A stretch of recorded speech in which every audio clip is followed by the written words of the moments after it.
Chapter 41. Chuang Cho Chiang talks of old times at Chin Yue River. Shin Cheung Chi is taken under arrest to Yang Chao. After the middle of the 4th month in Nanking, the Chin Yue River becomes quite lovely. Then barges from other tributaries of the Yangtze dismantle their cabins, set up awnings, and paddle into the river. Each vessel carries a small square gilt like a table, set with a Yi Sing stoneware pot, cups of the finest Qing Yue or Hisun tea porcelain, and the choicest tea brewed with rainwater.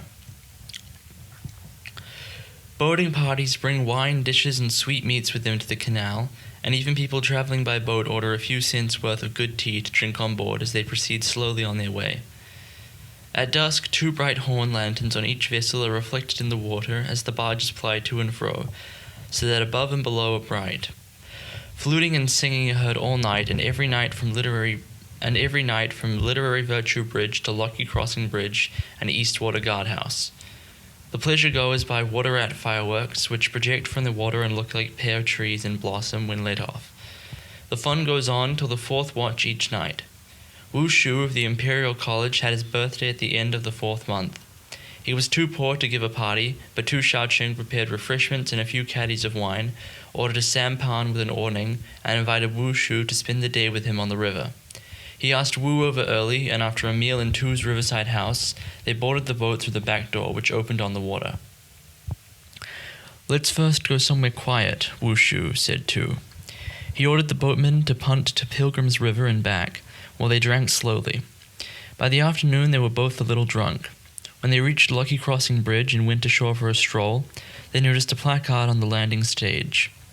Shin Ching Chung of Chang Chao undertakes the finest embroidery, inscribes fans, and composes poems, they read. She lodges in Handkerchief Lane by Palace Pool, where clients will find her signboard. Wu Shu laughed heartily. "Look, Mr. Tu," he cried. "What a freakish place Nanking is. Only prostitutes live in that district. This woman is obviously a prostitute too, yet she hangs up a placard. What a joke." "Well, it's no concern of ours," replied Tu. "Let's go back to the boat and brew a pot of tea." They returned to the sampan and drank no more wine, but brewed some of the best tea and chatted as they sipped. Presently, looking round, they saw that the bright moon had risen and was bathing their craft. They saw that the bright moon had risen and was bathing their craft in silver as on they punted. At Crescent Moon Pool, a number of pleasure boats were letting off fireworks. Among them was a big barge with 4 horn lanterns and an awning under which a feast was spread. 2 guests were sitting in the seat of honor, and the host was wearing a square cap, white gauze gown, and slippers. He had a thin, sallow face and sparse white beard. Next to him sat a freshly cheeked lad with the beginnings of a mustache, who was shooting glances right and left at the girls. When their sampan drew near this barge, Tu and Wu reorganized the 2 guests as Lu Hisi and Hao and Chuang Xiaoqiang, but did not know the other 2. Chuang stood up when he saw them. "Come and sit with us, Shaoqing," he called. They boarded the large boat and greeted their host, who asked, "Who are these gentlemen?" "This is Tu Shaoqing of Tian Chang," replied Chuang, and this is Wu Shu. "There used to be a Mr. Tu of Tian Chang who was your prefect of Kang Chao," said the host. "Was he related to you?" "He was my father," replied Tu, surprised. 40 years ago, I spent whole days with your father. In point of relationship, he was my elder cousin." "Are you Uncle Chuang Cho Chiang?" asked Tu. "I am, sir. I was a child then, so I never met you, uncle. I am delighted to be able to pay my respects to you now." He bowed once more. "Is this gentleman a member of your honorable family?" Wu Shu asked Chuang Xiaoqiang. "He is my nephew," replied Chuang with a smile. "He was my father's pupil. We have not met for 40 years, but he arrived recently from Yangchao." "And this gentleman?" asked Wu. "This is my son," replied Chuang Xiaoqiang. The young man stepped forward to bow. Then they all sat down. The host called for fresh wine and asked, "When did you come to Nanking, Shaoqing? Where are you staying?" "He has been here for 8 or 9 years now," answered Chuang Xiaoqiang. "His house is by this canal." Chuang Chuang Shou-chiang showed surprise. Your fine family mansion with its garden, summer houses, and flowers are the best north of the Yangtze, he said. What induced you to move here? In a few sentences, Chuang Shao-kuang described Tu's liberality and how quickly he had run through his fortune. The old man sighed. 17 or 18 years ago, as I recall it, he said, when in Hukuang, I received a letter from the fourth Mr. Wei of Wu Yi. He told me his passion for wine was growing on him, and for 20 years he had not succeeded in getting really drunk. But in the two-family pavilion at Tianchang, he had been offered a vat of 9-year-old wine and had been gloriously drunk all night. He was so pleased that he wrote me this letter from 1,000 miles away to announce the good news. I didn't know at the time which of the two family had been his host, but today I feel sure it was Shao Cheng. Nobody else can play the host with such style, said Wu Shu. Is Mr. Wei a friend of yours, uncle? Asked Tu. We knew each other as boys, replied Chuang Shou-chiang. When your father was young, everyone respected him as one of the most famous patrons of our generation. I can see his face and smile as clearly as if he was standing before us. When Lu Hsian Ho and Wu Shu spoke of the great sacrifice at Taipo's temple, Chuang Shou-chiang clapped a hand on his knee. What a pity I came too late to take part in that magnificent ceremony, he declared.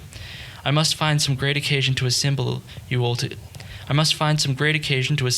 again. That would be worth doing.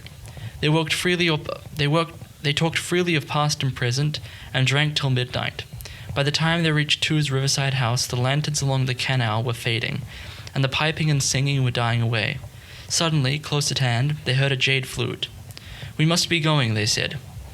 Wu Shu went ashore here too. Though Chuang Shou-chiang was growing old, he treated Chuang Shao-kuang with great respect. Tu bid farewell when the barge reached his home, but Chuang Shou-chiang took Chuang Shao-kuang by boat to Northgate Bridge, then accompanied him ashore and bade his servant light the way with a lantern, while he escorted his uncle and Lu all the way home. Chuang Shao-kuang kept Lu for the night, and the next day they spent as usual in the garden in the lake. That day, Chuang Shou-kuang wrote a card for himself and his son, Fei He-sung, and called on Tu Shao-cheng. Tu went to Lotus Lake also to see Chuang Shou-kuang. This cousin of mine is not an ordinary man, said Chuang. 40 years ago, he and another merchant opened a pawn shop at Sushao.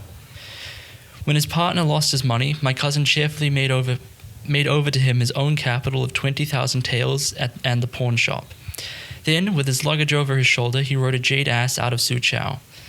For the last dozen years, he has been traveling on business up and down the Yangtze and made tens of thousands of taels or more. And now he has a fortune he has come to settle down in Nanking. He's the most friendly, sociable fellow. When his father died, he wouldn't let his brothers pay a cent of the funeral expenses and shouldered the whole cost himself. He buried many old friends, too, who had no one to find them a grave. Acting on my father's advice, he has always shown the greatest respect for scholars and loves historical monuments. He is spending 3,000 or 4,000 taels now to build a temple to Prince Xiaopin of Cockcrow Mountain. When it is finished, Shao Cheng, we must see Qi Hing Shang over and arrange another great sacrifice for him. Delighted, Tu took his leave. Soon summer gave way to autumn, when a fresh wind warned of the coming cold, and the face of the Qinhui River changed once more. The citizens of Nanking hired boats and engaged monks to hang up pictures of Buddha and set up altars for masses to be said. Then, starting from Westwater Guardhouse, they scattered food offerings all the way to Pilgrim's River. Incense hung thick in the air for miles around. Drums, cymbals, and Buddhist chants could be heard without end, and at dusk the most beautiful lotus lanterns were lit and floated on the water. There were huge barges also to carry lonely spirits up to heaven, in accordance with the Buddhist legend of the pardoning of offences in the bottommost hell, on the 15th of the 7th month. So Nanking Qinhui River became the land of the Buddhas in the west. On the 29th of the 7th month, there was a great religious fair at the Earth God Temple on Qingliang Mountain. Tradition had it that the Earth God kept his eyes closed all the year round, opening them only on this evening. If he saw the whole city filled with incense, flowers, and lighted candles, he assumed this was the case the whole year round, and, pleased with the people's piety, afforded them protection. On this one night, therefore, each household in Nanking set up 2 tables with incense urns and lit 2 tapers to burn all night. The road from Central Bridge to Qingliang Mountain was 2 or 3 miles long, and it gleamed like a silver dragon, lit up all night by endless censers, which no wind, no matter how strong, could blow out.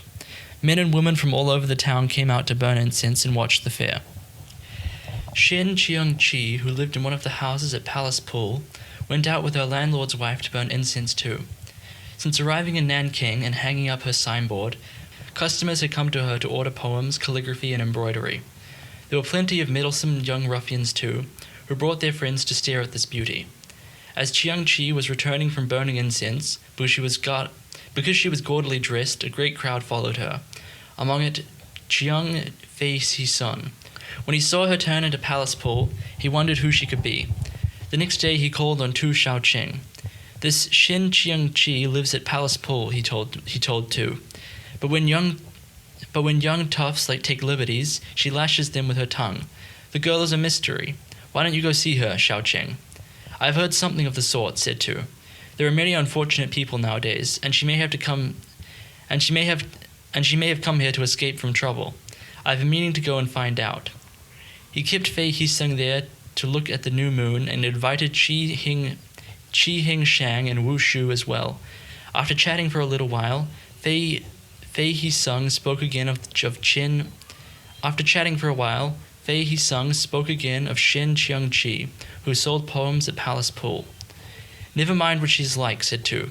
If she can write poems, that is quite an accomplishment. You forget that we are in Nanking, said Qi Hing Shang. There are too many scholars here to count, so who would ask a woman to write poems? This is obviously a trick to attract men. We had better leave her alone, whether she can write or not. It is very odd, though, said Wu Shu, to find a young woman living all by herself away from home and supporting herself by selling poems. It can't be. There must be some other reason. But since she is a poetess, why not ask her over to see what her poems are like? As they were talking, they finished their meal. The new crescent moon, rising from the river, shed its beams over the bridge. It's too late today, Wu Shu said Tu. You must come and have breakfast with me tomorrow, and we'll call on her together.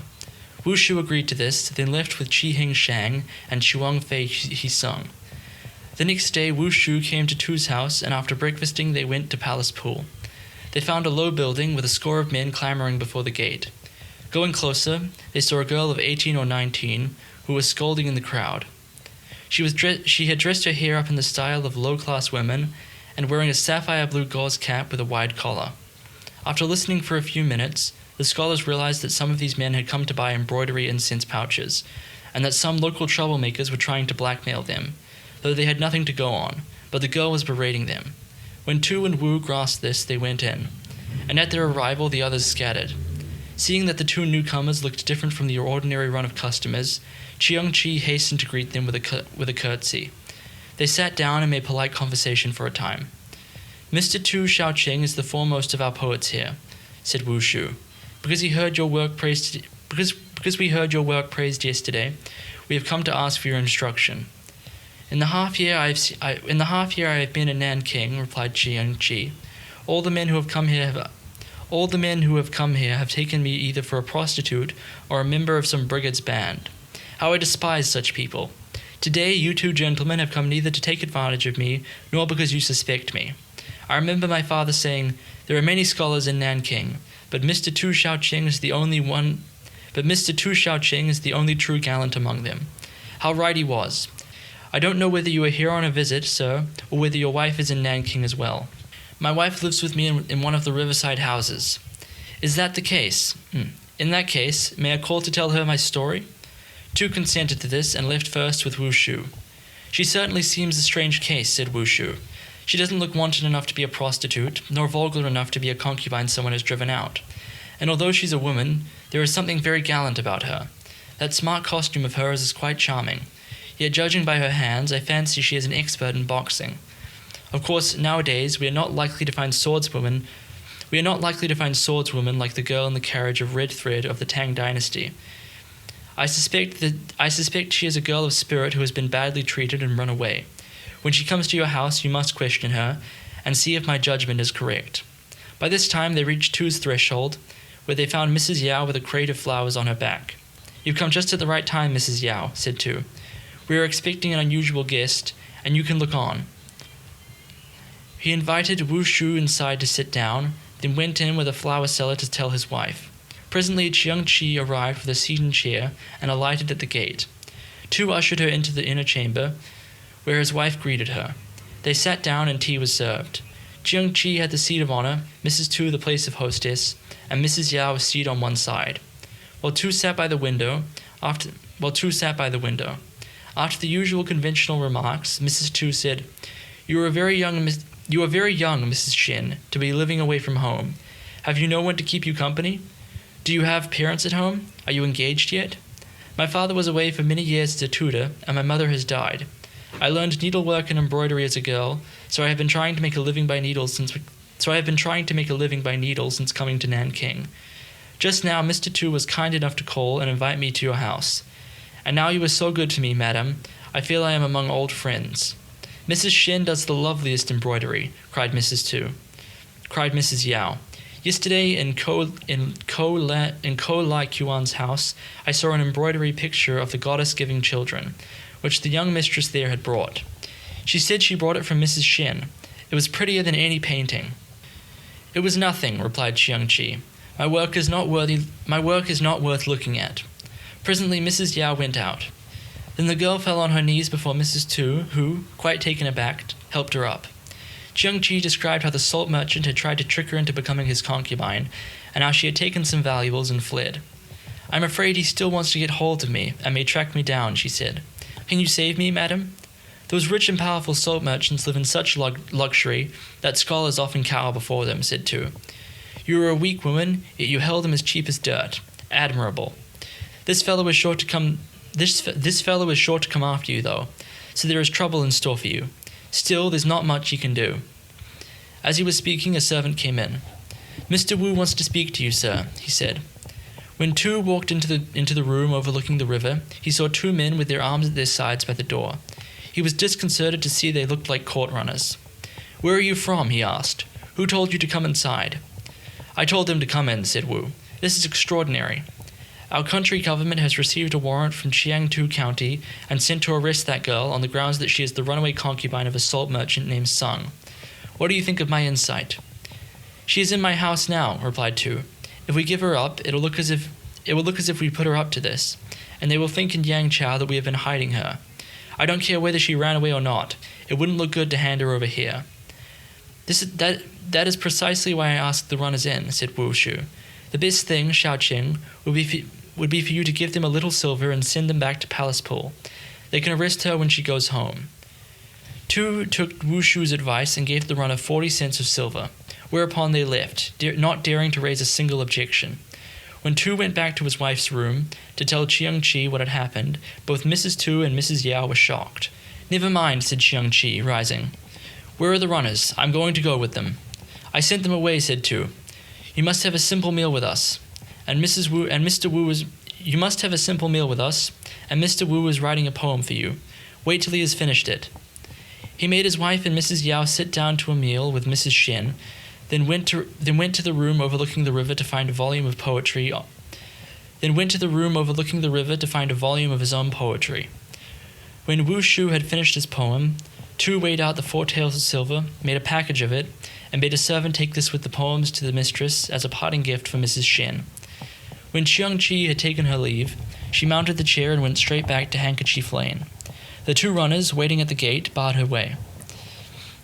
Will you come with us in the chair or on foot?" they asked.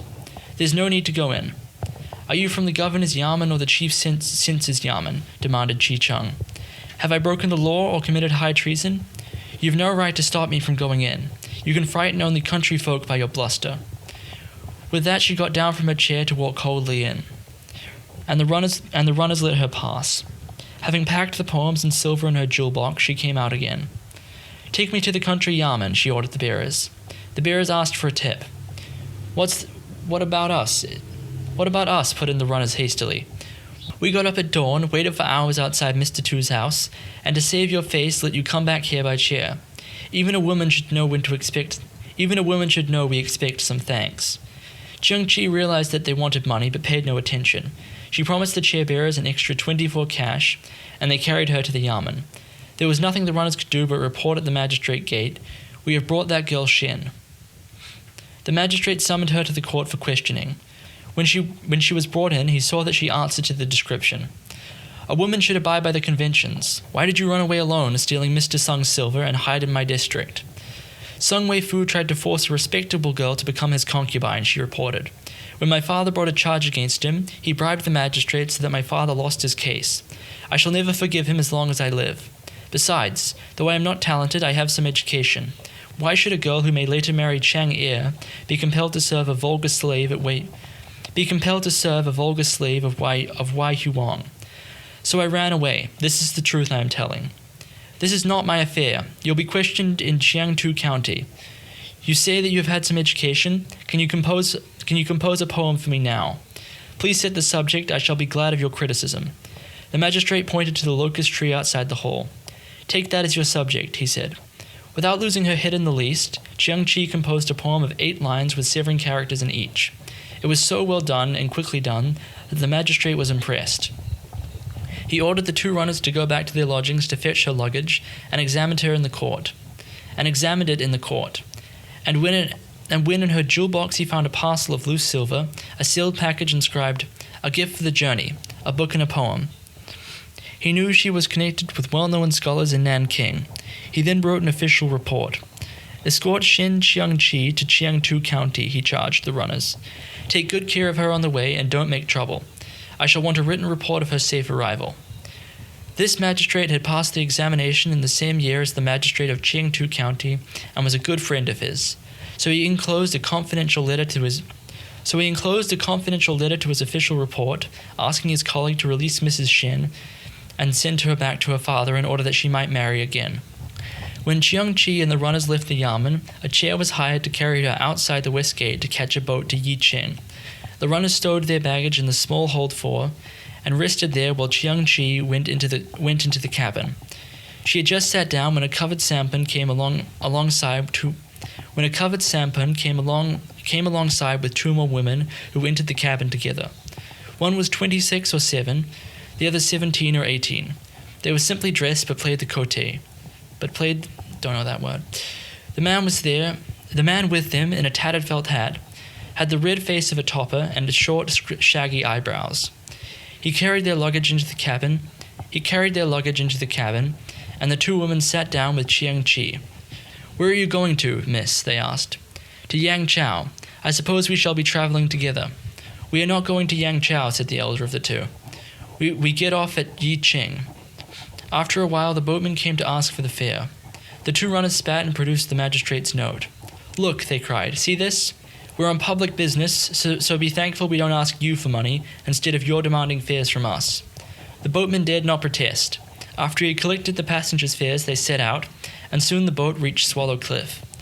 There was a southwest wind that night, and the first thing the next morning they came to Yellow Mud Bank. The runners asked Jiang-Qi for some money.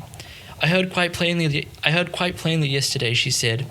"When you're on public business, you don't pay fees." "Mrs. Shin," protested the runner, "don't be so sharp. We have our living to make. If everyone was like you and wouldn't give us a cent, we'd have to live on air. I'm not going to give you any money. Let's see what you dare do about it." She left the cabin, jumped ashore, and flew off on her own 2 feet as if she meant to walk all the rest of the way. The runners snatched up their luggage and hurried after her, but when they laid hold on her, she knocked them flat with 2 powerful punches. And when they scrambled up, she started such a scrap that the boatman and the man in the tattered felt hat had to intervene to call a seat and chair for her. The two runners followed behind it. The fellow in the felt hat took the 2 girls past First Sluicy Gate to Feng Family Lane, where they ran into Wang Yian. "Is that Mrs. Hisei and Mrs. Shun?" he called. "So you brought them yourself, old Li. How is business these days at Westwater Gate in Nanking?" "We've been pretty well squeezed out by these boy actors at Huiqing Bridge. That's why I've brought the girls here to you, sir." "Very good," said Wang. "We're 2 girls short." He took the 2 prostitutes to his house. Upon entering, they saw 3 thatched cottage rooms divided by matting partitions, with a kitchen behind. A man who was washing his hands in the kitchen went into raptures at the sight of the prostitutes. But to know what followed, you must read the next chapter.